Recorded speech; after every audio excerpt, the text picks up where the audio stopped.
আজকে বানিয়েছিলাম একদম কম তেল মশলায় পেঁপে আলু দিয়ে পাতলা মুরগির ঝোল। তার জন্য প্রথমেই সর্ষের তেলের মধ্যে তেজপাতা ও গোটা জিরে ফোড়ন দিয়ে দিয়েছি অল্প রসুন কুচি। রসুনটা একটু নাড়াচাড়া করে নিয়ে দিয়েছি একটা মিডিয়াম সাইজের পেঁয়াজ কুচি। এরপর দিয়েছি কিছুটা পরিমাণে আদা বাটা। খুব ভালোভাবে কষিয়ে নেওয়া হয়ে গেলে দিয়েছি টমেটো কুচি আর কাঁচা লঙ্কা। এরপর আবারও নেড়েচেড়ে নেওয়ার পর এখানে দিয়েছি স্বাদ মতো লবণ, হলুদ, জিরের গুঁড়ো, ধনের গুঁড়ো আর একটু গোলমরিচের গুঁড়ো। এরপর মশলা খুব ভালোভাবে কষিয়ে নিয়ে দিয়ে নিয়েছি পরিষ্কার করে ধুয়ে নেওয়া চিকেন। খুব ভালোভাবে চিকেন কষিয়ে নেওয়া হয়ে গেলে এর মধ্যে দিয়েছি ডুমো করে কেটে নেওয়া আলু এবং পেঁপে। আলু পেঁপে দেওয়ার পর খুব ভালোভাবে এখানে নেড়েচেড়ে কষিয়ে নিয়েছি মোটামুটি 10 থেকে 15 মিনিট। এরপর দিয়েছি এর মধ্যে আমি জল। ঝোলটা বানানোর জন্য এখানে বেশি করে জল দিয়েছি।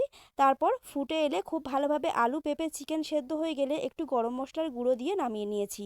তো রেডি হয়ে গেল আজকের আলু পেঁপে দিয়ে পাতলা মুরগির ঝোল। কেমন লাগলো অবশ্যই জানিও।